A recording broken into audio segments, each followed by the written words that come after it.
தேவையான ஒரு தீர்ப்பினை இந்த நீதிமன்றம் வழங்கி இருக்கிறது.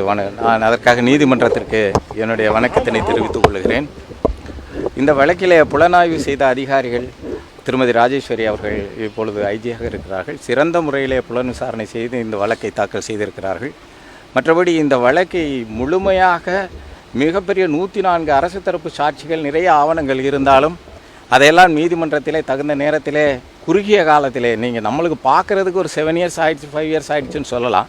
பட் 104 சாட்சிகள், நிறைய ஆவணங்கள் இருந்த இந்த வழக்கை வேகமாக சிறப்பாக முடிக்க உறுதுணையாக இருந்த இந்த விருதுநகர் சிபிசிஐடி ஆய்வாளர் திருமதி சாவித்திரி அவர்கள், மற்றபடி சார்பு ஆய்வாளர் மிகவும் சிரமப்பட்டு அவர் இந்த வழக்கிலே நல்ல ஒரு உறுதுணையாக இருந்து இந்த வழக்கை முடிப்பதற்கு அவர் தன்னால் இயன்ற அளவு பாடுபட்ட திரு விஜயராகவன் அவர்கள், மற்ற எங்களுடைய அலுவலக வழக்கறிஞர்கள் எல்லோருக்கும் இந்த தருணத்திலே நன்றியை சொல்லிக் கொள்கிறேன். கேளுங்க, ஏதாவது கேள்வி. சார் 235 என்னென்னா சென்டென்ஸில் ஆர்குமெண்ட் வைக்கலாம்.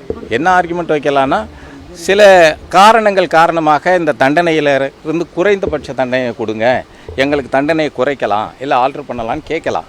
பட் இதை பொறுத்த மட்டுக்கும் செக்ஷன் 370 கிளாஸ் 1 கிளாஸ் 3 பொறுத்த மட்டுக்கும் டிராஃபிக்கிங் ஆஃப் பர்சன் ஐபிசியில் அது மேண்டேட்ரியாக 10 இயர்ஸ் 7 இயர்ஸ் மேண்டேட்ரியாக கொடுத்தாகணும். அதாவது விக்டிம் ஒரு ஆள் தனிநபராக இருந்தால் 7 ஆண்டு காலமும், மோர் தென் 1 பர்சன், இதில் பாதிக்கப்பட்ட மாணவிகள் 4 பேர்கள், அதனால் அவங்களுக்கு 10 வருஷம் தண்டனை கொடுக்கணுன்றது அது மேண்டேட்ரி ப்ரொவிஷன். அதனால் கோர்ட்டு எந்த அளவுக்கு முடிவு செய்ய போகிறாங்கன்னு, ஏன்னா நீதிமன்றம் எல்லாத்தையும் அவங்க சரி பார்த்து தான் கொடுத்துட்ருக்குறாங்க, செஞ்சிட்ருக்குறாங்க. இப்போது இந்த ஆப்பர்ச்சுனிட்டி இருக்குது, அதை நம்ம கொடுக்காமல் செய்ய முடியாதுன்னு நீதிமன்றம் நாளைக்கு தள்ளி வச்சுருக்கிறாங்க. அவங்க நாளைக்கு பேசுவாங்க, இந்த தண்டனையை பற்றி பேசுவாங்க. எதிர்வாதம் இல்லை, அவர் தான் வாதம் வைக்கிறார். என்னென்னா, தண்டனையை பற்றி நாங்கள் பேசணும், எங்களுக்கு ஒரு ஆப்பர்ச்சுனிட்டி கொடுங்க அப்படிங்கிறாரு. ஒருவேளை இது எனக்கு தெரியலை, what they're going to submit before the கோர்ட்டுன்னு எனக்கு தெரியல.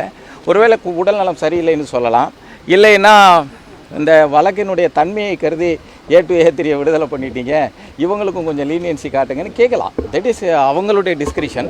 நாளைக்கு என்ன வாதம் வைக்க போகிறாங்கன்னு எங்களுக்கு தெரியலை, எங்களுக்கு காப்பீஸ் எதுவும் கொடுக்கல. ஸோ இந்த சுச்சுவேஷனில் நாளைக்கு நீதிமன்றம் தள்ளி வச்சுருக்கேன். ஆனால் டெஃபினட்டாக தண்டனை உறுதி தான். தண்டனை இந்த பிரிவுகளின் கீழ் அந்த அம்மாவுக்கு தண்டனை உறுதி செய்யப்பட்டது. அதிலிருந்து போக முடியாது. லீனியன்சி ஏதாவது கேட்கலாம், அது அவங்களுடைய ரைட்ஸ், அவங்களுக்கு. அது வேறு எதுவும் நடைமுறையில் உள்ளதானா சார்? இது நடைமுறையில் இல்லை. என்னன்னு கேட்டிங்கன்னா, இல்லை, பிரசாந்த் பூஷனுடைய வழக்கு ஒன்று வந்தது. அது அந்த வழக்குக்கு பிறகு இதை அதே மேற்கோள் காட்டி உச்சநீதிமன்றத்துடைய தீர்ப்பு இருக்குது அப்படின்னு சொல்லிட்டு சில வழக்குகளில் இப்போ எல்லாம் பார்த்தீங்கன்னா விஜிலன்ஸ் அண்ட் ஆன்டி கரப்ஷன் நிறைய வழக்குகளில் பார்த்தீங்கன்னா தீர்ப்பை முதலே கன்விக்ஷன் கன்ஃபார்ம் பண்ணிடுறாங்க. சப்சிக்வெண்ட்டாக அந்த court is giving opportunity to the accused or their counsel to represent, அதாவது ரிகார்டிங் தி சென்டென்ஸ் சொல்கிறாங்க.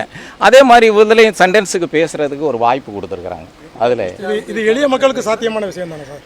எல்லா மக்களுக்கும் நீதிமன்றத்தில் all are equal before the law sir. அதில் என்ன எளிய மக்கள் என்ன இருக்குது, எல்லாம் இருக்குது. அவங்க இது எளியவங்களாக இருந்தாலும் நீதிமன்றம் அப்படி தான் கன்சிடர் பரிசீலிக்கும். யார் இல்லை, இன்னைக்கு அவங்க சிறைச்சாலைக்கு தான் அனுப்பப்படுவாங்க.